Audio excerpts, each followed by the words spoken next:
बच्चों,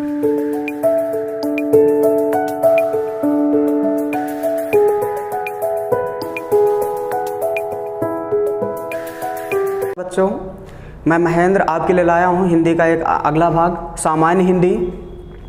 सामान्य हिंदी के बारे में थोड़ा सा देखेंगे, इसमें क्या क्या हमें पढ़ना है, हमारे एग्ज़ाम में इसका कितना पोर्शन आता है। अगर देखा जाए तो हिंदी में बेटा सबसे ज़्यादा महत्वपूर्ण पार्ट अगर देखा जाए तो सामान्य हिंदी का ही है। यदि हम किसी एग्ज़ाम में माने कि 50 क्वेश्चन आने हैं तो लगभग इसमें से 25 क्वेश्चन बनते हैं। इसका मतलब है कि ये हमारे एग्ज़ाम की दृष्टि से बहुत ही महत्वपूर्ण है, ये हमारे लिए बहुत ही महत्वपूर्ण है एग्ज़ाम के लिए। तो 25 क्वेश्चन बहुत बड़ा पार्ट हो जाता है, इसलिए हमें इसको ध्यान से पढ़ना है। इसमें क्या क्या पढ़ना है इसके बारे में हम बात कर लेते हैं। तो इसके बारे में सबसे पहले हम बात करें तो क्या क्या है, तो सबसे पहला है वर्णमाला। दूसरा आता है हमारा इसी में शब्द। शब्द के बारे में पढ़ते चलेंगे, काफ़ी चीज़ें हो जाती हैं, शब्द काफ़ी लंबा है। फिर वाक्य पढ़ते हैं, वाक्य कितने प्रकार के हैं। फिर वाच्य पढ़ते हैं, वाच्य कितने प्रकार के हैं। इसी में हम पढ़ते हैं उपसर्ग, इसी में पढ़ते हैं प्रत्यय, सभी पढ़ेंगे, इनके प्रकार कितने होते हैं, कौन कौन से हैं। इसी के पश्चात हम इसी में समास पढ़ेंगे, इसी में हम संधि पढ़ेंगे। इसके पश्चात हम इसी में पढ़ेंगे अपना काफ़ी चीज़ें हैं, इसी में आ जाते हैं जैसे तत्सम। तत्सम ये शब्द के वैसे तो शब्द के प्रकारों में आ जाता है, हम तत्सम एवं तद्भव, ये दो अलग से भी हमें पढ़ना है, थोड़ा सा पढ़ लेंगे इसके बारे में। और ज़्यादातर आपको याद करना है, इसके लिए PDF उपलब्ध कराई जाएंगे। अन्य हिस्सा बहुत सारी इत्यादि इसी में आ जाते हैं, बहुत सारे पार्ट आते हैं तुम्हारे। इसी में संज्ञा आ जाएगी, सर्वनाम आ जाता है, संज्ञा, सर्वनाम, क्रिया, विशेषण, ये सभी शब्दों के अंतर्गत हम पढ़ेंगे, शब्द के पार्ट होते हैं। तो संज्ञा, सर्वनाम, क्रिया, विशेषण, अव्यय आदि जितने भी हैं सभी इसी में, निपात वगैरह सब पढ़ेंगे। तो ये सामान्य हिंदी का ही हिस्सा है, लगभग इससे 25 क्वेश्चन आते हैं। आप देखेंगे सामान्य हिंदी के अंतर्गत एक और पार्ट आता है, इसी में देखें तो इसमें आता है तत्सम तद्भव, मैंने बता दिया है। इसके अलावा क्या आते हैं, इसके अलावा आते हैं वाक्यांशों के लिए एक शब्द, और इसी में आपका आता है पर्यायवाची, तो एकार्थी, अनेकार्थी वगैरह शब्द आते हैं, और वर्तनी करेक्शन आता है। तो इनको आपको ज़्यादातर आपको याद करना होगा। मैं इसके बारे में हम इसकी क्लास नहीं लेंगे, ना तो हम संधियाँ पढ़ाएंगे, ना तो आपको हम पर्यायवाची पढ़ाएंगे, ना तो वाक्यांशों के लिए एक शब्द पढ़ाएंगे, ना तो मुहावरे पढ़ाएंगे, ना ही लोकोक्तियाँ पढ़ाएंगे। आपके लिए ये केवल PDF आपको दे दी जाएगी, जो सेलेक्टिव मैटर होगा आपको ही याद करना होगा। जब हम ये सामान्य हिंदी का पोर्शन पूरा कंप्लीट कर लेंगे तो आपको अपने आप से ये सारी चीज़ें आने लगेंगी। इनको पढ़ाया नहीं जाता है, क्योंकि अगर इनको पढ़ाने बैठ गए तो बेटा एक शब्द नहीं होता है। अगर हम वाक्यांशों के लिए एक शब्द की बात करें तो लगभग 2000 से अधिक पार्ट इसमें आ जाते हैं। और इन्हीं में अगर हम पर्यायवाची की बात करें तो पर्यायवाची भी 3000, 4000, हजारों की संख्या में है, तो हम इतना नहीं पढ़ा सकते, ना ही इतना याद किया जाता है, ना ही कोई बच्चा इसको याद भी कर पाता है। केवल सेलेक्टिव मैटर जो भी हम दे देंगे उसको याद कर लोगे, आपके एग्ज़ाम में उतना ही पर्याप्त होगा एग्ज़ाम के लिए। तो इससे आपको क्या होगा कि आपको सेलेक्टिव मैटर भी मिल जाएगा और आपकी क्लासें भी नहीं बढ़ेंगी और हिंदी कंप्लीट हो जाएगी लगभग कुछ ही समय में। तो इसमें सबसे पहला हमने कहा है कि वर्णमाला पढ़ना है। वर्णमाला मैंने सबसे पहला चैप्टर लिखा है। तो सामान्य हिंदी बहुत बड़ा पोर्शन, बहुत ही महत्वपूर्ण पोर्शन है। इसमें सबसे पहला है वर्णमाला। वर्णमाला क्या है इसके बारे में शुरू करते हैं। वर्णमाला मैंने हेडिंग डाली, सभी लोग हेडिंग डालेंगे और नोट करते चलेंगे। वर्णमाला, अच्छा एक चीज़ आपको पता होगा, जैसे ही माला शब्द आता है तो एक छवि आपको दिमाग में आ जाता है, एक चित्र आपके दिमाग में आ जाता है। जैसे बाहर फूलों की मालाएं मिलती हैं, ऐसे ही कोई आकृति आपके दिमाग में आ जाती है। तो माला, जैसे ही माला शब्द को देखा तो फूलों की एक आकार या गोल माला देख लेते हैं कि फूलों की माला जैसे है। हाँ, तो बिल्कुल सेम वही है। जैसे फूल माला लिखी है तो फूल माला का मतलब क्या हुआ, फूल माला हो गया, या मोतियों की माला हो गई, मोतियों की माला हो सकती है। तो मोतियों की माला में क्या होगा भाई, मोतियों की माला है मोती जुड़े, कई सारे मोतियाँ होंगे एक ही उसमें धागे में पिरोए हुए होंगे। अर्थात फूल माला की बात करें तो एक ही धागे में कई सारे फूल पिरोए हुए होंगे। अर्थात एक क्रम से उनको सुव्यवस्थित तरीके से लगाया गया है। अगर सुव्यवस्थित तरीके से ना लगाते तो इस माला की सुंदरता नहीं बढ़ती।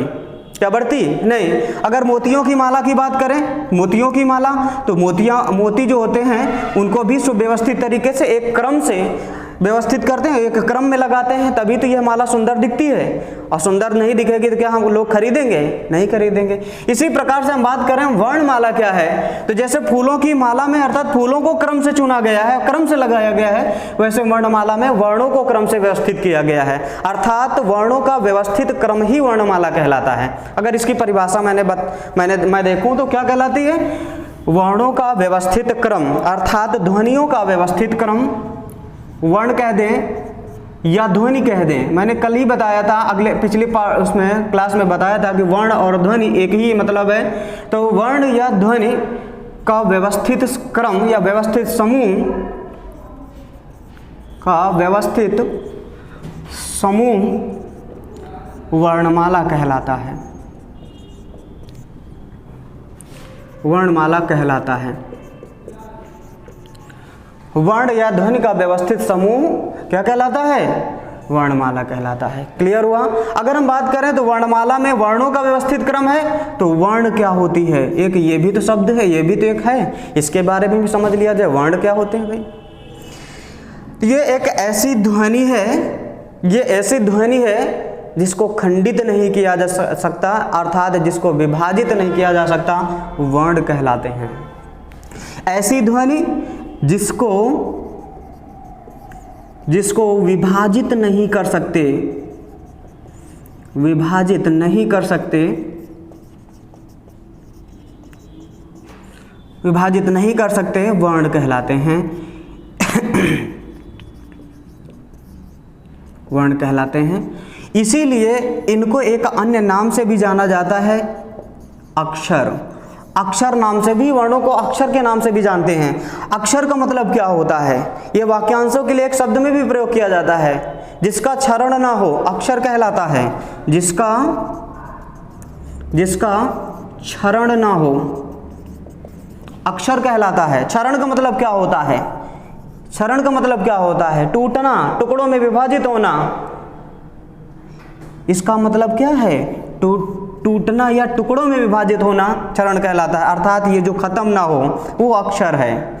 ठीक है, जो खत्म ना हो वह अक्षर है। अर्थात बेटा वर्णों की परिभाषा क्या है? जिसको विभाजित नहीं कर सकते वही वर्ण कहलाते हैं। तो हिंदी में मैंने पिछली क्लास में बताया था, या पिछली क्लास में मैंने देखा था कि लिपि जो होती है वो हमारी हिंदी की जो लिपि है वो देवनागरी लिपि है। और देवनागरी लिपि में वर्णों की संख्या कितनी बताई थी? 52 बताई थी, 52 बताई थी।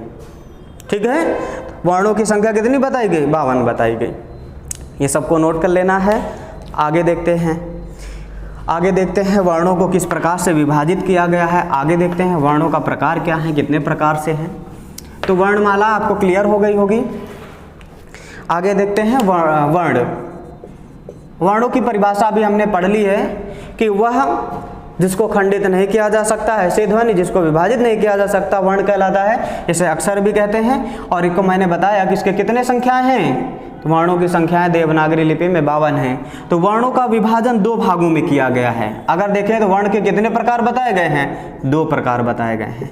एक कहा गया है स्वर और दूसरा कहा गया है व्यंजन। एक है स्वर तो दूसरा है व्यंजन। स्वर क्या होते हैं, व्यंजन क्या होते हैं, इनके बारे में बात करें तो स्वर की सबसे पहले परिभाषा क्या आती है? क्योंकि कई बार हमारे एग्जाम में स्वर की परिभाषा ही पूछ ली गई है। पूरी परिभाषा लिख करके दे दी है और कहा है कि निम्नलिखित में से किसकी ये परिभाषा है। ऑप्शन दे रखे हैं, स्वर दे दिया है, व्यंजन दे दिया है, प्लुत स्वर दे दिया है, अन्य बहुत सारे दे दिए ऑप्शन में से। तो आपको चुनना पड़ेगा है क्या। तो परिभाषा आपको याद होनी चाहिए। तो परिभाषा क्या है? ऐसी ध्वनियाँ या ऐसे वर्ण, ऐसी ध्वनियाँ या ऐसे वर्ण जो स्वतंत्र रूप से उच्चारित किए जाते हैं, जो स्वतंत्र रूप से उच्चारित किए जाते हैं, स्वर कहलाते हैं। ऐसे वर्ण या ध्वनियाँ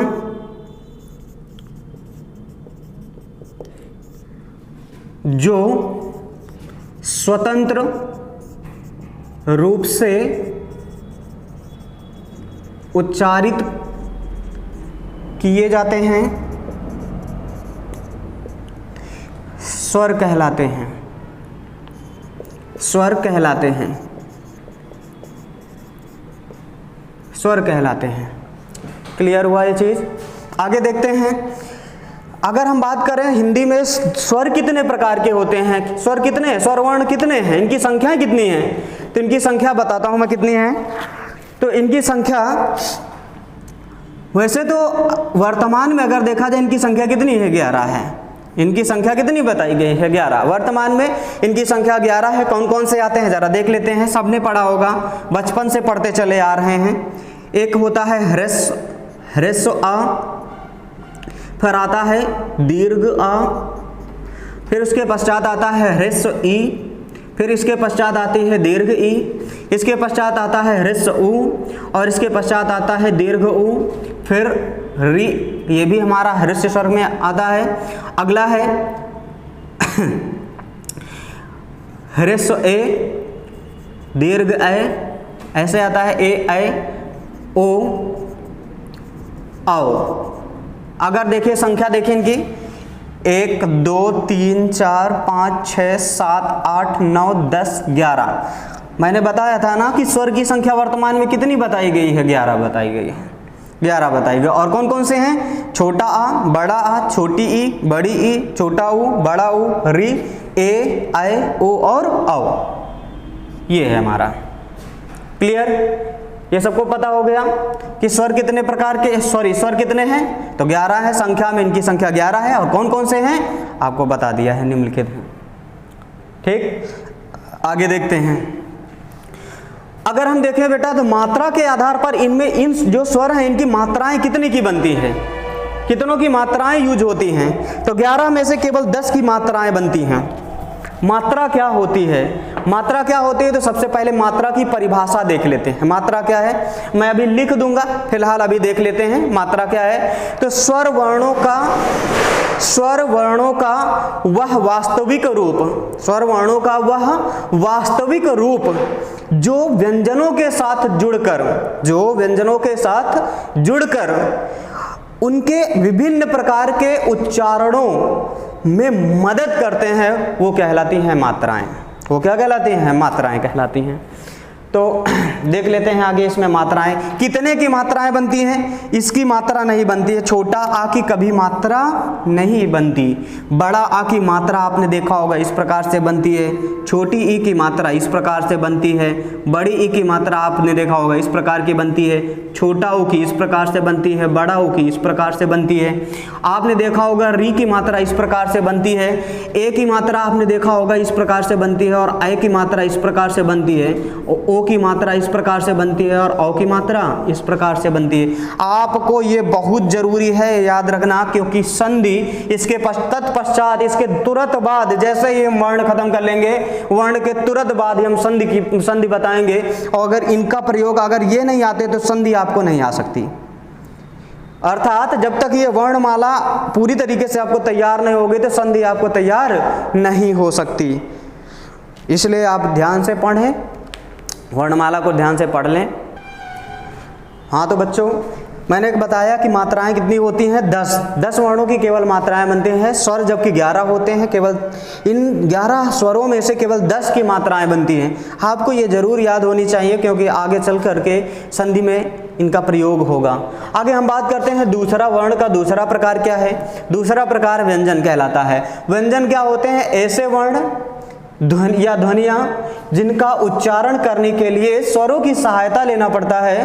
बिल्कुल है कि ऐसे वर्ण या ध्वनियाँ जिनका उच्चारण करने के लिए स्वरों की सहायता लेना पड़ता है, ये क्या कहलाते हैं, व्यंजन कहलाते हैं। क्या कहलाते हैं, व्यंजन कहलाते हैं। वैसे देखा जाए तो व्यंजन मूलतः कितने होते हैं, 33 होते हैं। व्यंजनों की संख्या कितनी बताई गई, 33। लेकिन आपने देखा होगा, मैंने बताया है कि ये तो 52 होते हैं, ये तो 52 है, लेकिन अभी 11 और 33 मिलकर 44 हुए। तो बाकी 8 कहाँ गए, तो बाकी 8 कहाँ गए, तो बाकी 8 कहाँ हैं मैं बताता हूं आगे। बाकी 8 क्या हैं, तो बाकी हैं 8। ये कौन कौन से हैं जरा देख लेते हैं। एक तो है द्विगुण, ये भी आता है व्यंजन में ही, कुछ वैज्ञानिक में व्यंजन में देख लेते हैं। तो द्विगुण व्यंजन क्या है? एक आता है डा, बिंदी लगी होती है इनमें, याद रखना, और एक होता है ढा, सॉरी उल्टा लिख दिया था, एक होता है डा और एक होता है ढा, कुछ उल्टा नहीं था, केवल आगे पीछे हो गए थे। आगे देखें, एक होता है संयुक्त व्यंजन। मैंने बताया था ये व्यंजन कैसे, ये भी व्यंजन है, तो आपने बताया कि केवल 33 ही हैं, तो व्यंजन तो ये भी है, तो 33 में 6 और ऐड कर देते, क्योंकि संयुक्त व्यंजनों की संख्या क्या है? 4 है। तो देखें 6 3 ज्ञ और होता है स्रा, तो हम देखते हैं, आपको मैंने बताया कि व्यंजनों की संख्या 33 है, और हमने बता दिया कि द्विगुण व्यंजन भी आते हैं, संयुक्त व्यंजन भी होते हैं। तो आप कहेंगे कि 33 और ये 6 कितने हो गए? भाई 33 और 6 जोड़ देते हैं तो 39 हो गए। 39 वर्ण होने चाहिए, लेकिन आपने बताया कि 33 है। अरे हमने सही बताया है, क्योंकि मैंने बताया है कि अगर पूछा जाए मूलतः व्यंजनों की संख्या कितनी है, तो मूलतः व्यंजनों की संख्या कितनी है? 33 है। ये तो बेटा अन्य व्यंजनों की सहायता से मिलकर बने हैं, इसलिए इन्हें बेटा नहीं कहा जाता है मूलतः व्यंजन। तो कई बार हमारे एग्जाम में पूछा गया है व्यंजनों की संख्या कितनी है, तो आपको टिक करना है 33, और क्योंकि यही हमारा एग्जामिनर सही मानता है। क्लियर? आगे बात करते हैं, बाकी 2 और कहाँ हैं? तो बाकी 2 आपने देखा होगा, बचपने में पढ़ा होगा, एक अनुस्वार एक विसर्ग होता है, एक अनुस्वार और एक विसर्ग, और विसर्ग से पूरी एक संधि बन गई है, विसर्ग संधि। तो अनुस्वार और विसर्ग जरूर पता होना चाहिए। तो अनुस्वार क्या होते हैं भाई? अनुस्वार क्या है? तो अनुस्वार है हमारा अंग। आपने सुना होगा जब अंक लिखते हैं, अंक शब्द में ऊपर आती है बिंदी, तो ये है हमारा अनुस्वार। और विसर्ग क्या है? विसर्ग ये क्या है भाई? ये आहा है। अच्छा, इसको हम व्यंजन में या स्वर में क्यों नहीं रखते? बड़ी बात है ना कि हम इसको ना तो स्वर में इनका प्रयोग करते हैं, जबकि पहले आपने देखा होगा कि स्वर में रख देते थे, बचपन से पढ़ते चले आए हैं, आ आ इ ई उ ऊ री ए ऐ ओ औ अंग अहा, ये पढ़ते चले आए। लेकिन इनको ना तो हम अब वर्तमान में ना तो इनको हम स्वर में रखते, ना है व्यंजन में रखते। तो इनको अलग क्यों स्थान दिया गया भाई? अनुस्वार को और विसर्ग को अलग स्थान क्यों दिया गया? क्योंकि बेटा ना तो पूर्ण रूप से स्वर हैं और ना ही पूर्ण रूप से व्यंजन, अर्थात ये ना तो पूरी तरीके से स्वर है और ना ही पूरी तरीके से व्यंजन, अर्थात हम कह सकते हैं तो ना पूरी तरीके से स्वर का व्यवहार प्रकट करते हैं और ना ही व्यंजन का व्यवहार प्रकट करते हैं। ये दोनों का मिक्स रूप है, इसीलिए बेटा इनको अलग रख दिया गया। तो कैसे? अनुस्वार अंग को देखा जाए इसमें बेटा अगर इसको देखें तो अंग जो है छोटा और का, सॉरी अनुनासिक व्यंजन ना से मिलकर बना है। छोटा आ और अनुनासिक व्यंजन ना से मिलकर बना है, इसलिए दोनों आते हैं, मिक्सर रूप है, इसलिए बेटा अनुस्वार को अलग रखा गया। आहा, आहा छोटा आ और हा वर्ण का उच्चारण करते हैं तो छोटा आ और हा आता है, इसलिए बेटा इसको क्या कहा जाता है? ना तो स्वर ना ही व्यंजन, इसलिए इसको विसर्ग एक अलग स्थान दे दिया गया। क्लियर है? अब देख लेते हैं, सभी हो गए। ये है 11 और ये है 33 और ये है बेटा 6 और ये है 2, जोड़ लो सभी 52 हो गए सारे। हमारी देवनागरी लिपि में वर्णों की संख्या 52 बताई गई और 52 के 52 हैं आपके सामने। क्लियर? अब आते हैं बेटा स्वर वर्णों का वर्गीकरण करते चलते हैं। इसी में हम प्रकार बताएंगे आपको कि स्वर कितने प्रकार के होते हैं, इनका वर्गीकरण कर लेते हैं। हटा दे इसको।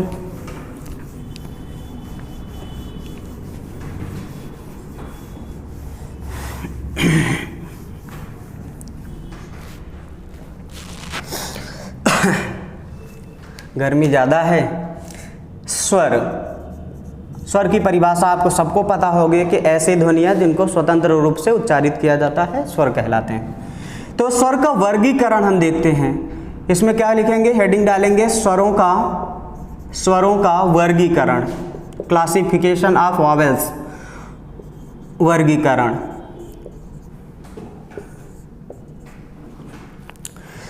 अच्छा, स्वरों का वर्गीकरण कितनी प्रकार से किया गया है भाई? कौन कौन से हैं वर्गीकरण के? तो वर्गीकरण के प्रकार देखते हैं। सबसे पहला है कि मात्रा या उच्चारण काल के आधार पर, उच्चारण काल के आधार पर, काल पता है समय, काल का मतलब होता है समय, उच्चारण काल के आधार पर। याद रखना, प्रकार अलग चीज है, वर्गीकरण अलग चीज है। वर्गीकरण हमेशा किसी न किसी के आधार अर्थात किसी न किसी को बेस मानकर किया जाता है। दूसरा देख लेते हैं, दूसरा क्या है भाई वर्गीकरण? दूसरा क्या है? तो जीव के प्रयोग के आधार पर। किसके? जीव के प्रयोग के आधार पर। जीव के प्रयोग के आधार पर।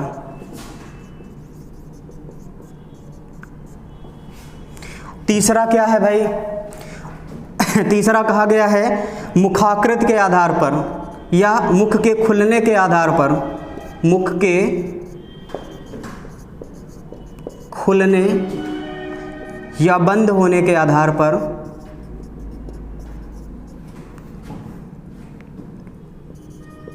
बंद होने के आधार पर। कहीं कहीं पर मुखाकृति लिखा मिल जाता है। चौथा क्या है? उच्चारण स्थान के आधार पर। उच्चारण स्थान के आधार पर। उच्चारण स्थान के आधार पर।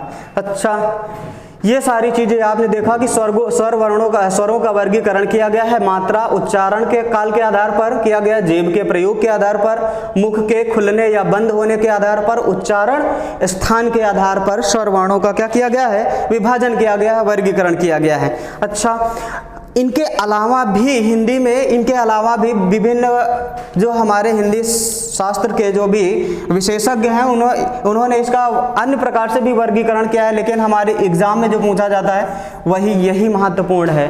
हमारे एग्जाम के दृष्टि से ये बड़ा महत्वपूर्ण है, इससे ज़्यादा कुछ नहीं पूछा जाएगा। अगर आप हिंदी को एक सब्जेक्ट के रूप में लेते हैं तब उसको पढ़ना ज़्यादा ज़रूरी होगा, जबकि अगर हम देखें कि एक दिवसीय हमारा जो एग्ज़ाम होता है, वनडे एग्ज़ाम होता है, उनमें बेटा इतना ही हमारे लिए सफिशिएंट है। ठीक है, तो सबसे पहले हम मात्रा या उच्चारण काल के आधार पर पढ़ेंगे, एक एक करके इनका वर्गीकरण कर लेते हैं। तो इसके आधार पर बेटा 3 प्रकार से बांटा गया है, इसके आधार पर बेटा 4 प्रकार से बांटा गया है, और इसके आधार पर 3 प्रकार से बांटा गया है, इसके आधार पर 4 प्रकार से बांटा गया है, और इसके आधार पर निम्नलिखित कई प्रकार से बांटा गया है। आगे बताता हूं, 5-6 प्रकार से बताया गया है। अच्छा, हमने बताया कि 3 प्रकार से बांटा गया, तो भाई ये क्या है 3 प्रकार से? हमने कहा कि मात्रा या उच्चारण काल के आधार पर तो हमारा विशेष ध्यान रहेगा मात्रा पर। किस पर? मात्रा पर। और दूसरा रहेगा उच्चारण काल के आधार पर। अगर हम मात्रा के आधार पर देखें तो नाम मिलता है, मात्रा के आधार पर देखें तो नाम मिलता है एक मात्रिक स्वर, एक मात्रिक स्वर। दूसरा नाम मिलता है द्विमात्रिक स्वर। तीसरा नाम मिलता है त्रिमात्रिक स्वर। अच्छा, एक मात्रिक स्वर क्या है? द्विमात्रिक स्वर क्या है? त्रिमात्रिक स्वर क्या है? एक मात्रिक स्वर क्या है? जिनका उच्चारण, ऐसे वर्ण जिनका उच्चारण करने में केवल एक मात्रा के जितना समय लगता है, एक मात्रिक स्वर कहलाते हैं। दूसरा मैंने कहा कि द्विमात्रिक स्वर ऐसे वर्ण या ऐसे हम कह सकते हैं स्वर जिनका उच्चारण करने में केवल 2 मात्राओं के जितना समय लगता है, अर्थात एक मात्रिक स्वरों के 2 गुना समय लगता है। एक मात्रिक स्वरों के 2 गुना समय लगता है, द्विमात्रिक स्वर कहलाते हैं। और एक मात्रिक स्वरों के 3 गुना समय लगे तो त्रिमात्रिक स्वर कहलाते हैं, अर्थात 3 मात्राओं के उच्चारण के जितना समय लगता है त्रिमात्रिक स्वर कहलाते हैं। किसको किसको समझ में आ गया? सबको समझ में आ गया हो, मैं ऐसे आशा करता हूं कि एक मात्रिक स्वर एक मात्रा के उच्चारण करने में जितना समय लगता है वो एक मात्रिक स्वर कहलाता है। 2 मात्राओं का उच्चारण करने में जितना समय लगता है द्विमात्रिक स्वर कहलाता है। 3 मात्राओं का उच्चारण करने में जितना समय लगता है त्रिमात्रिक स्वर कहलाते हैं। इतनी बात क्लियर हो?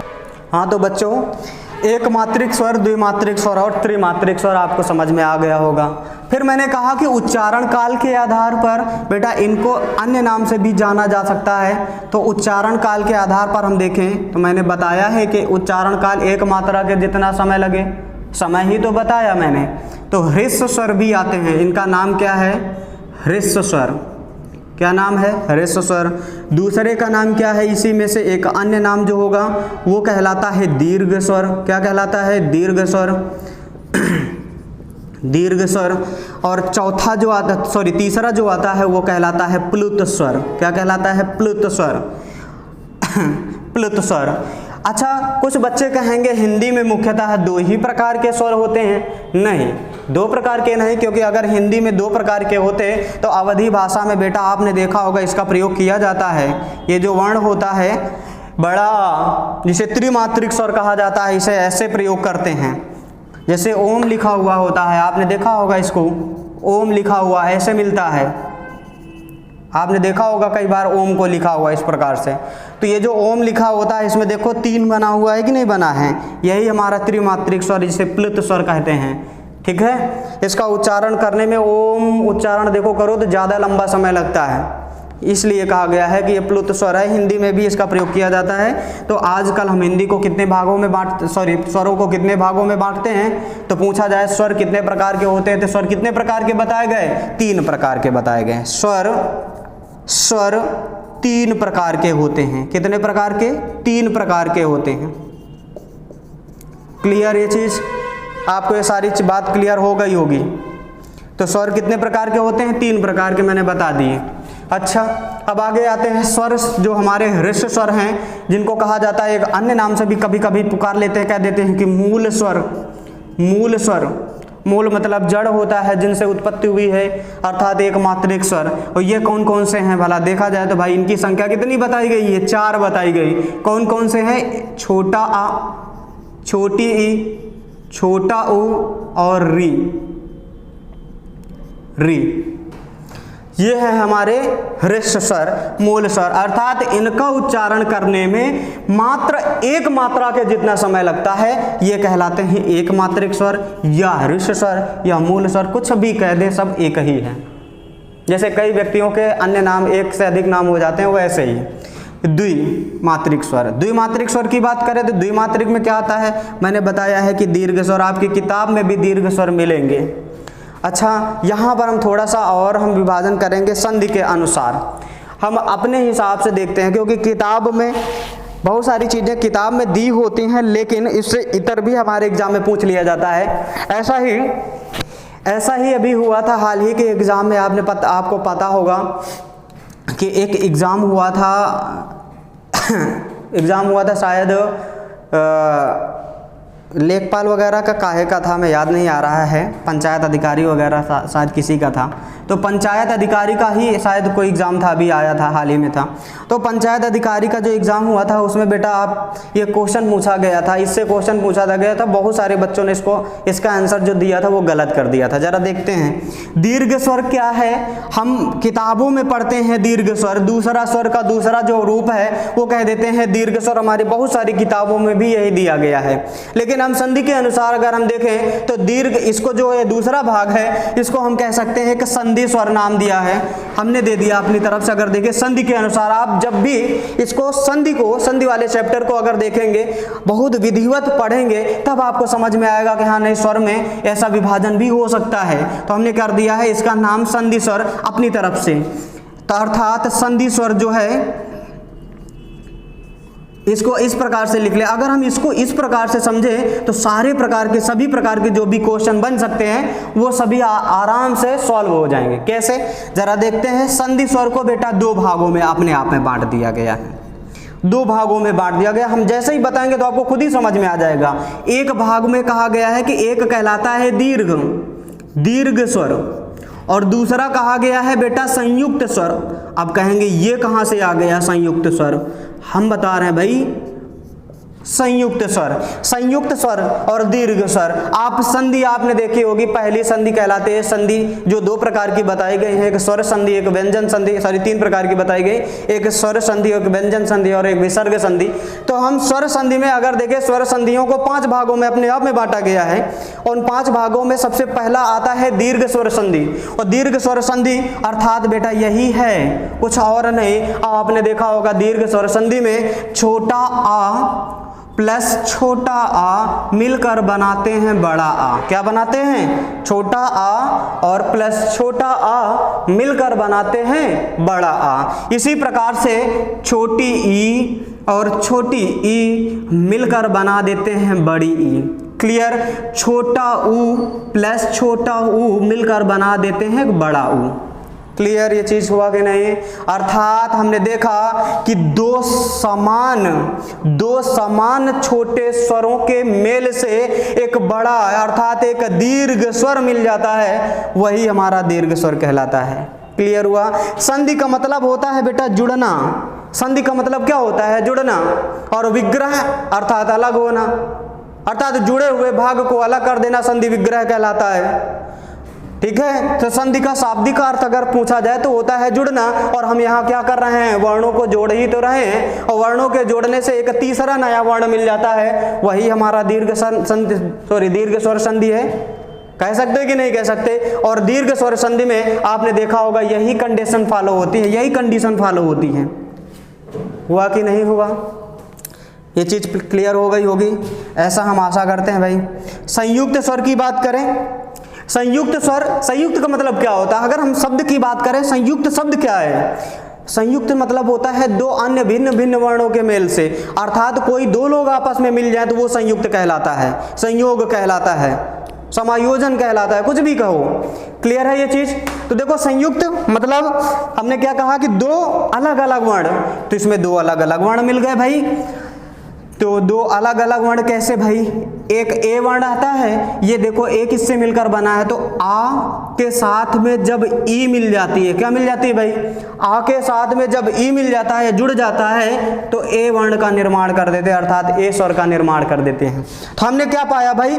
एक अलग स्वर है, ये अलग है और ये अलग है, दो भिन्न भिन्न ह्रस्व स्वरों के मेल से एक दीर्घ स्वर मिल जाता है। इसीलिए बेटा हमारी किताब में देखते हैं कि ये भी एक दीर्घ है, ये भी एक दीर्घ है, ये भी एक दीर्घ है, और जो भी अन्य मिलेंगे वो भी दीर्घ है। जैसे छोटा आ के साथ में जो मिला है ए, अगर इसको जोड़ देते हैं तो ए बन जाता है, और इसी प्रकार से छोटा आ के साथ में यदि छोटा ऊ को जोड़ दें तो ये ओ बन जाता है, और यदि छोटा आ के साथ में यदि ओ को जोड़ दें तो बन जाता है औ।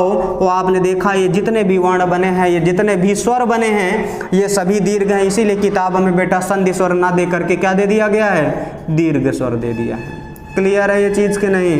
क्यों बेटा? द्विमात्रिक स्वर मैंने कहा, अर्थात एक मात्रा ये मिलकर के बना दिया ये वर्ण, अर्थात ये जो भी प्राप्त होगा वो द्विमात्रा के बराबर होगा कि नहीं होगा? क्लियर हुआ ये चीज? एक मात्रा ये जो भी इससे प्रोडक्ट मिला, ये क्या मिल गया? ए, और ये क्या है बेटा? द्विमात्रिक होगा कि नहीं? दो मात्राओं के मिलने से बना, इसलिए द्विमात्रिक है।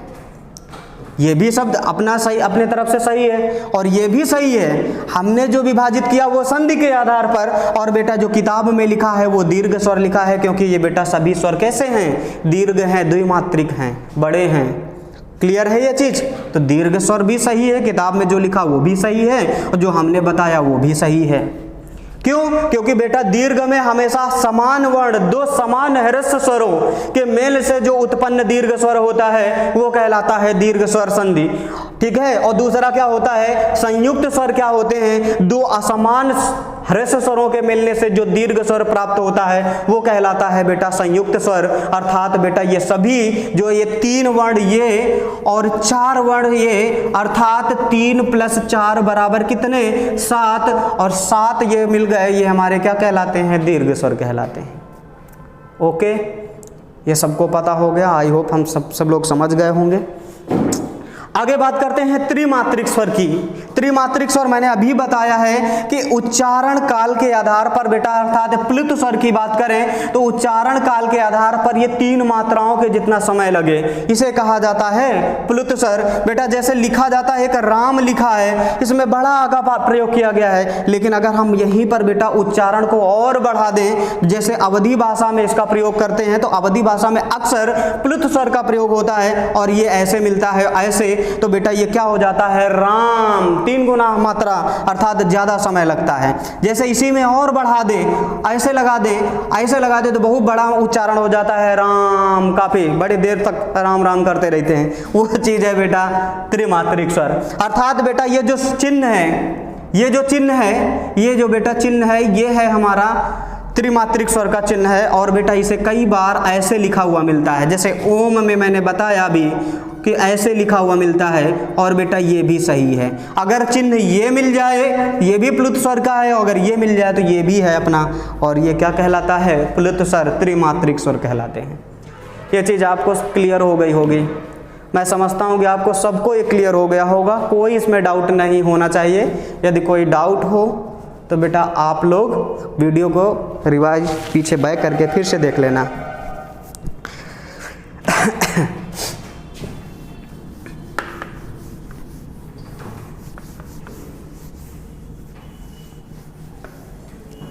तो ये मैंने देखा कि मात्रा और काल के या उच्चारण काल के आधार पर होता है, वर्ण का विभाजन कर दिया गया है।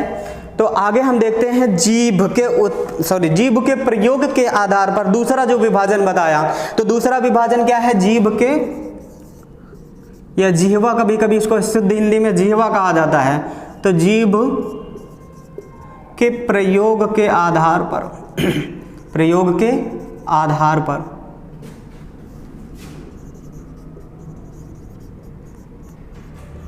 प्रयोग के आधार पर तो जीभ के प्रयोग के आधार पर ये कितना भाई, ये क्या है भाई? जीभ के। तो जीभ के प्रयोग के आधार पर मैंने बताया था कि ये कितने प्रकार के होते हैं? 3 प्रकार के होते हैं। जीभ का कौन सा भाग कहाँ प्रयोग होता है, कौन सा लगता है, तो उसके बारे में देखते हैं। तो 3 प्रकार से बताया गया। सबसे पहला कौन सा भाई? तो सबसे पहला कहा गया है कि अग्रस्वर। कौन सा है? अग्रस्वर, अग्रस्वर। दूसरा क्या बताया गया है? मध्य स्वर। इसे ही कभी कभी मध्य स्वर या कभी कभी केंद्रीय स्वर के नाम से भी जानते हैं। आप लोगों को पता होना चाहिए, कई बार की एग्जाम में इस प्रकार से भी पूछ लेता है। तीसरा कहा गया है कि पश्च स्वर क्या होते हैं? पश्च स्वर। क्लियर? तो अग्रस्वर और पश्च स्वर और एक है मध्य स्वर। ये 3 प्रकार से बताया गया है। तो अग्रस्वर जिन वर्णों का उच्चारण करें, अर्थात जिन स्वर वर्णों का उच्चारण करने पर जीभ आगे की ओर खींचे, अर्थात जब हम उच्चारण करें ऐसे वर्ण जिनका उच्चारण करने पर जीभ आगे की ओर खींचे, तनाव आगे की ओर हो, तो बेटा कहलाते हैं वो अग्रस्वर। जरा देख लेते हैं इनमें कौन सा आता है। ई, उ, ऊ। अर्थात बेटा 4 वर्ण ऐसे हैं, सॉरी ई और ए आए। इसलिए मैंने कहा इनको, क्योंकि बेटा इनका आपने देखा होगा, अभी मैंने पीछे बताया कि छोटा आ के साथ में ई का मेल होने से बनते हैं ए, और छोटा आ के साथ में यदि बेटा ए का मेल कर दिया जाए तो बन जाता है ए। वो आपने देखा होगा ई का प्रयोग होने से ही ये मिला है। तो बेटा ये क्या है? अग्रस्वर। क्लियर? अगला है मध्य स्वर। मध्य स्वर मतलब जिसका उच्चारण करे, ऐसा वर्ण जिनका उच्चारण करने पर बेटा वो जीभ केवल मध्य में स्थिर रहती है, तो वो कहलाता है छोटा आ, केवल एक वर्ण है। और पश्च स्वर क्या है? तो जो भी बच गया वो सब पीछे की ओर खिंचाव होता है जीभ में, अर्थात ऐसे वर्ण जिनका उच्चारण करने पर जीभ का तनाव पीछे की ओर होता है, अंदर की ओर होता है, वो बेटा कहलाते हैं पश्च स्वर। इसमें से बड़ा आ, ओ, औ,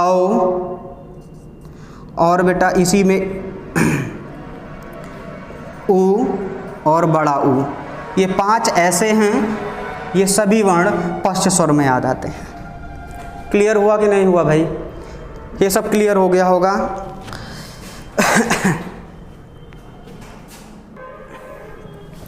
हाँ तो बच्चों आगे देखते हैं बेटा। अगला जो विभाजन है वो विभाजन कहा गया है मुख द्वार खुलने और बंद होने के आधार पर।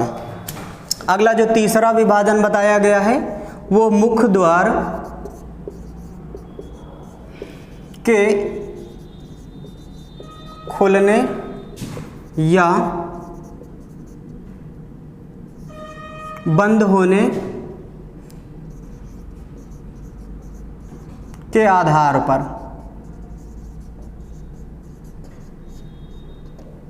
आधार पर। मुख द्वार खुलने और बंद होने के आधार पर मैंने बताया था कि 4 प्रकार के होते हैं। ये कितने प्रकार के होते हैं? 4 प्रकार के। 4 प्रकार के होते हैं, जरा देख लेते हैं भाई 4 प्रकार के कौन कौन से हैं। सबसे पहला एक है बेटा, सबसे पहला कहा जाता है कि समृत स्वर। दूसरा कहा जाता है अर्ध समृत स्वर, अर्ध समृत स्वर। और तीसरा कहा जाता है अर्ध विवृत स्वर।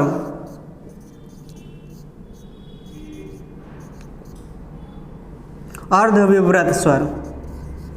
और चौथा बताया गया है विवृत स्वर।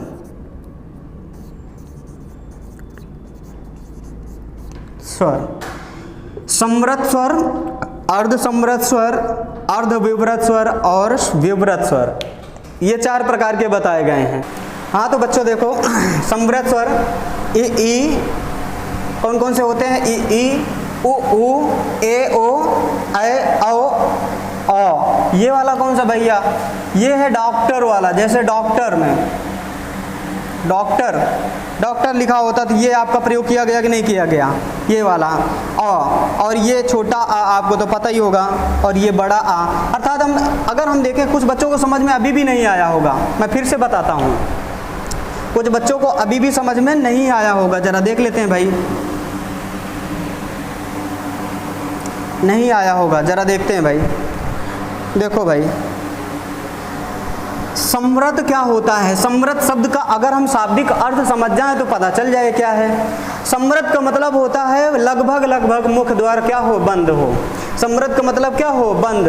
अर्थात लगभग मुख द्वार बंद हो। अर्थात ऐसे वर्ण जिनका उच्चारण करने में मुख द्वार लगभग क्या होता है? बंद होता है। ऐसे वर्ण क्या कहलाते हैं, या ऐसे स्वर क्या कहलाते हैं? समृत स्वर कहलाते हैं, जिसमें से छोटा ई, बड़ा ई, छोटा ऊ, बड़ा ऊ आता है। क्लियर हुआ यह चीज कि नहीं? इनका उच्चारण करके भी आप देख सकते हैं, ठीक है। जिनका उच्चारण करने में प्रायः लगभग मुंह बंद हो, ऐसे वर्ण क्या कहलाते हैं? समृत स्वर कहलाते हैं। क्लियर हुआ?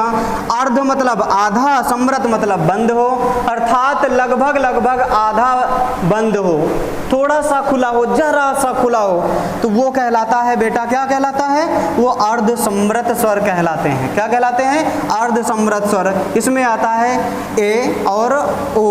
क्या आता है? ए और ओ आते हैं। क्लियर हुआ ये चीज कि नहीं क्लियर हुई? दूसरी बात, अर्ध विवृत। अच्छा, पहले हम विवृत के बारे में देख ले। विवृत क्या होता है? विवृत का जो शब्द है, इसका शाब्दिक अर्थ होता है पूर्ण रूप से खुला हुआ, मुख द्वार पूरा खुला हुआ। विवृत का मतलब होता है खुला हुआ। क्या? खुला हुआ, जिसमें ऐसे वर्ण जिनका उच्चारण करने में मुख द्वार पूर्णता क्या हो? खुला हो, विवृत स्वर कहलाता है। और यह बेटा आता है बड़ा आ, बड़ा आ, ठीक है। और अर्ध विवृत अर्थात बेटा मुख द्वार खुला तो हो, लेकिन कितना खुला हो? आधा खुला हो। जितना पहले पूर्ण खुला था उसका आधा खुला हो, अर्ध विवृत स्वर कहलाता है। तो इसमें आता है बेटा आए, इसमें आता है आओ, इसमें आता है छोटा आ, और इसमें बेटा आता है, एक आता है ये आ। और ये बेटा कौन सा आ है? जैसे डॉक्टर में ये लिखा होता है भाई। क्लियर है ये चीज के नहीं? ओके। तो ये है हमारा स्वर का वर्गीकरण। किसके आधार पर? तीसरा वर्गीकरण है मुख द्वार के खुलने या बंद होने के आधार पर। इसीलिए मैंने कहा कि खुलना और बंद होना। खुलना मतलब क्या है? विवृत, और बंद होना मतलब क्या है? समृत। क्लियर हुआ ये चीज कि नहीं? जिसमें लगभग मुख बंद हो, इन वर्णों के उच्चारण में लगभग मुख बंद रहता है, इन वर्णों के उच्चारण में लगभग थोड़ा सा खुल जाता है, अर्थात आधा बंद कह सकते हैं। और ये अर्ध विवृत का मतलब होता है आधा खुला हुआ, और ये क्या है? पूरा खुला हुआ, पूर्ण रूप से खुला हुआ। क्लियर ये चीज? अब आते हैं बेटा चौथा प्रकार। चौथा जो है वर्गीकरण का इसका किया गया, चौथे प्रकार से वर्गीकरण, वो बेटा बहुत ही इंपॉर्टेंट है, क्योंकि कई बार एग्जाम में पूछा गया, ये भी पूछा गया, ऐसा नहीं है कि ऐसा बिल्कुल ही नहीं कि नहीं पूछे नहीं गए, मैं फालतू में पढ़ा रहा हूँ, नहीं है, आपके एग्जाम में पूछने के लिए ये पूछा गया है और बहुत ज़रूरी भी है। तो देखो अगला जो वर्गीकरण वो है चौथा हमारा वर्गीकरण है, और चौथा वर्गीकरण क्या है भाई, कहा गया है कि उच्चारण स्थान के आधार पर, किसके, उच्चारण स्थान के आधार पर, उच्चारण स्थान के आधार पर वर्गीकरण। भाई ठीक है, उच्चारण स्थान के आधार पर, उच्चारण स्थान के आधार पर मैंने बताया है कि लगभग ये बेटा लगभग 5 से 6 प्रकार के होते हैं। जरा देखते हैं, आपको पुनः याद करना होगा, वहीं आना है प्रथम प्रकार में। तो सबसे पहला बेटा उच्चारण स्थान के आधार पर, अर्थात जो भी वर्ण उच्चरित होगा, जो भी स्वर उच्चरित होगा, गले के कौन से पार्ट से, कौन से अंग से स्पर्श होता हुआ आएगा, इसलिए बेटा कहा गया है कि उच्चारण स्थान के आधार पर। तो सबसे पहला अगर बात करें, सबसे पहला तो वो है बेटा कंठ स्वर। क्या कहलाता है, कंठ स्वर। कंठ मैंने क्यों कहा भाई, कंठ स्वर, क्लियर। तो कंठ मतलब क्या है, गले से, कंठ से उत्पन्न होने वाले स्वर। तो ये कौन सा है, छोटा आ और बड़ा आ, ये आ की फैमिली है, आ की फैमिली कहलाती है। दूसरा इसी में देखें, कंठ से हो गया, इसके पश्चात देखा जाए तालु से, इसके पश्चात देखे बेटा तालु से, तालव्य जिसे कहा जाता है, तालव्य स्वर, तालव्य स्वर। तालव्य स्वर में कौन सा भाई हो जाता है, तालव्य में बेटा तुम्हारा ई और बड़ी ई आ जाता है, ठीक है। इसके पश्चात अगर तीसरा देखें तो आ जाता है ओष्ठ, सॉरी ओष्ठ, ओष्ठ स्वर। ओष्ठ स्वर क्या है भाई, देखो भाई जिसका उच्चारण करने में ऊ बन जाता है, सॉरी मुंह बन जाता है, अर्थात ओठ आगे की ओर निकल आते हैं, सॉरी ये ऊ सॉरी बड़ा ऊ है, ऊ, ठीक है। तो छोटा आ और बड़ा आ कंठ स्वर, छोटी ई और बड़ी ई तालव्य स्वर, और कहलाता है छोटा ऊ और बड़ा ऊ, ये हमारा ओष्ठ स्वर। और चौथा जो है वो कहलाता है मूर्धन्य स्वर। कौन सा, मूर्धन्य स्वर, सॉरी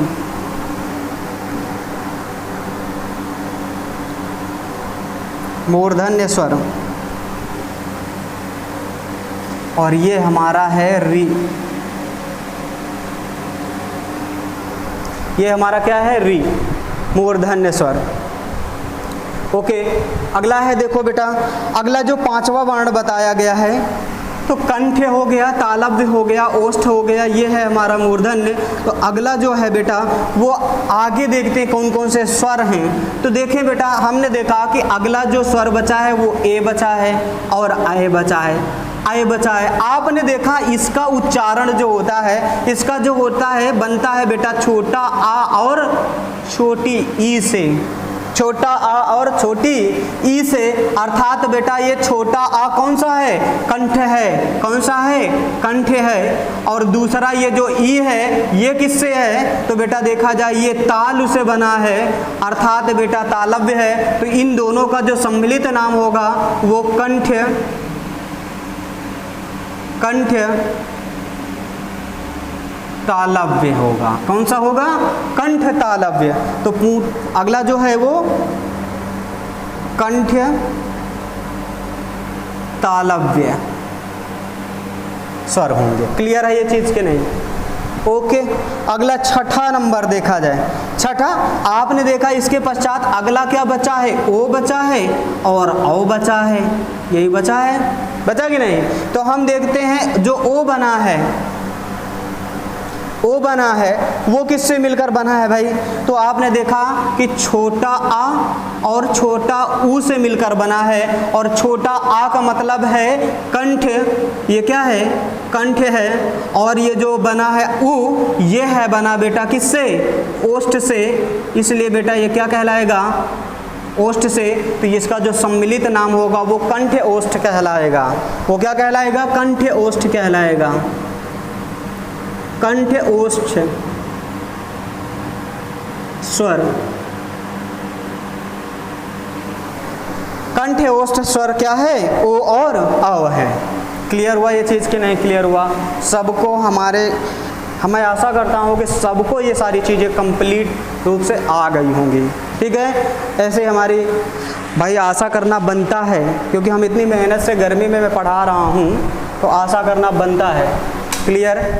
सॉरी, मैं पंखा बंद करना भूल गया इसलिए शायद आवाज़ आए, कोई बात नहीं। कुछ ही देर के लिए है उच्चारण स्थान के आधार पर कंठ स्वर।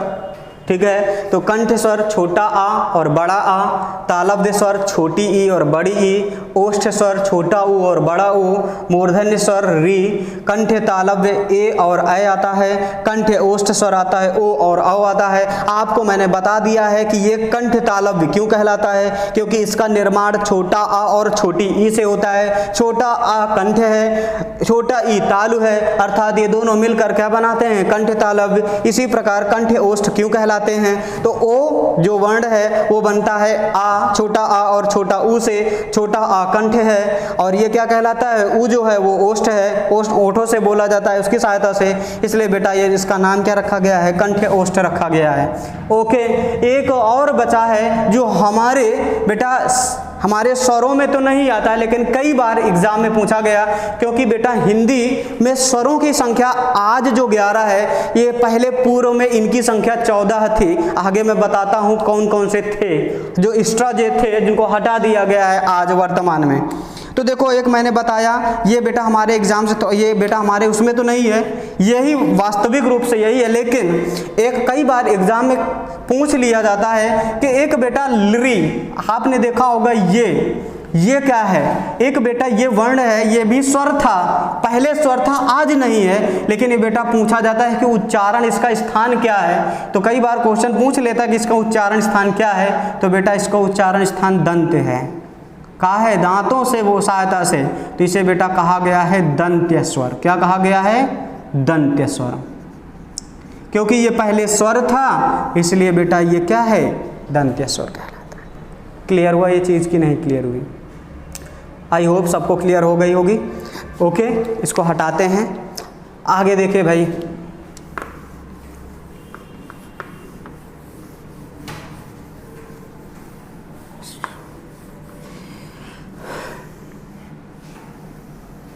हमने पढ़ लिया स्वरों का वर्गीकरण। हमने क्या पढ़ लिया, स्वरों का वर्गीकरण। क्लियर? तो स्वरों का वर्गीकरण हो गया भाई। अब आते हैं थोड़ा सा, आपने देखा होगा एक कहलाता है, शब्द कहलाता है आगत स्वर। क्या कहलाता है, आगत स्वर। ये कभी नाम सुना है कि नहीं सुना भाई? नहीं सुना है तो मैं बताता हूँ। आगत स्वर क्या है? आगत का मतलब क्या है भाई? आए हुए। आगत का मतलब क्या है? आए हुए। और कौन भाई आए हुए मतलब कहाँ से आए हुए? अरे जैसे अपने घर में मेहमान आ जाते हैं भाई, अपने घर में मेहमान आ जाते हैं तो वो भी तो आए हुए हैं, कहते कि नहीं? स्वागत शब्द बना किससे है? आगत से बना कि नहीं बना? सुधन आगतम स्वागतम कहलाता है। तो सुधन आगत, आगत का मतलब आए हुए, और सु मतलब क्या है भाई? स्वागतम कहते हैं सुंदर तरीके से हमने आए हुए जो व्यक्ति हैं। अरे यार, आगत का मतलब है बेटा यहाँ पर, आगत का मतलब क्या है? आगत का मतलब आए हुए, अर्थात कहीं ना कहीं से आए हुए, कहीं ना कहीं से मतलब अन्य किन्हीं भाषाओं से लेकर के हिंदी में प्रयोग किया जाने लगा। ऐसे स्वर को आगत स्वर कहा जाता है। कौन कौन से हैं? आपने कई बार देखा होगा बेटा, जैसे एक ये है, अभी मैंने बताया था, ये कभी भी जैसे डॉक्टर लिखते हैं, डॉक्टर लिखते कि नहीं लिखते? बिल्कुल सही है। अंग्रेजी हमारी बहुत वीक है, याद रखना, अंग्रेजी हमारे बहुत ही वीक है। तो ये जो है आ जो है, ये बेटा जो आ है, ये बेटा आगत स्वर है, क्योंकि ये अंग्रेजी वाले भाषा से लिया गया है। क्लियर है? कई बार हमने देखा होगा कि कई बार केवल ऊपर ऐसे बना देते हैं, नीचे बिंदी लगा देते हैं, ऐसे सॉरी बिंदी नहीं लगाते, नीचे लाइन बड़ा आ की मात्रा चढ़ाई, ऊपर ऐसे छोड़ देते हैं। अगर हम ये बिंदी लगा दे तो ये चंद्र बिंदु हो गया। ये नहीं है, ये तो हिंदी का ही है। लेकिन अगर बिंदी ना लगाए, केवल इतना लगा दे और छोड़ दे, तो ये बेटा चंद्र बिंदु नहीं है, ये आगत स्वर कहलाता है। क्लियर है? ये चीज़ क्लियर होगी? क्लियर है? और देखते हैं भाई इसके अलावा भी कौन कौन से आगत हैं, आगत स्वर हैं भाई। तो आपने कई बार ये देखा होगा खा, नीचे बिंदी लगी होती है। कई बार ये देखा होगा फा, ये नीचे बिंदी लगी होती है।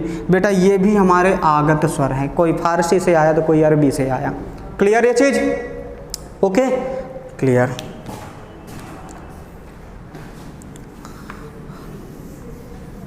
ओके, आई होप ये सब समझ में आ गया होगा। तो अब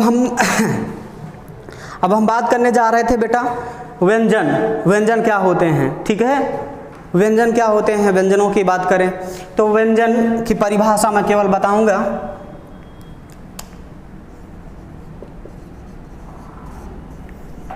व्यंजन की परिभाषा बताएंगे। तो बच्चों मैंने स्वर का विभाजन आपको बता दिया है, वर्गीकरण भी बता दिया, स्वर कितने प्रकार के होते हैं, ये बहुत सारे एग्जाम में पूछे जाते हैं। क्लियर है ये चीज़? तो आगे आने वाले एग्ज़ाम भी हैं बहुत सारे, जिसमें से जेल वार्डन का है, और ये 2018 में शायद पड़ा हुआ था फॉर्म, उसका है अभी आया हुआ है, और ऐसी आशा है कि ये सितंबर तक हो जाएगा, भगवान की इच्छा है तो, क्योंकि कोरोना काल चल रहा है, आप देख ही रहे होंगे मरीजों की संख्या दिन ब दिन बढ़ती चली जाती है। तो मैं ऐसी कोशिश करूँगा कि आपको ये एग्ज़ाम से पहले हिंदी कंप्लीट करवा दूँ, और आपको ये, अगर आप ये वीडियो बराबर नियमित रूप से देखते रहेंगे तो आपको कोई दिक्कत नहीं होगी, एग्ज़ाम में आसानी से नंबर कवर किए जा सकते हैं। और आपको पता है कि हिंदी एक बड़ा पोर्शन है और आसानी से नंबर आ सकते हैं। हमने देखा कि पिछले वीडियो में हमने पढ़ाया था आपको हिंदी साहित्य, हिंदी भाषा एवं उपभाषा एवं बोलियाँ, उनका विकास क्रम मैंने बताया था। तो वो चैप्टर आपका कंप्लीट हो चुका था, और उससे हम कुछ उसका जो क्वेश्चन बन सकते हैं, ऐसे कुछ महत्वपूर्ण क्वेश्चन होंगे, उनका कलेक्शन आपको हम दे देंगे पीडीएफ में, पीडीएफ के रूप में दे देंगे। आपको उनको सॉल्व करना है। सॉल्व करने के पश्चात जो अगला हमारा पीडीएफ होगा उसमें पिछले पीडीएफ के आंसर मिल जाएंगे। क्लियर है? और आज हम अपनी वाणी को यहीं पर विराम देते हैं। अगला जो हमारा वीडियो आएगा वो व्यंजन का होगा।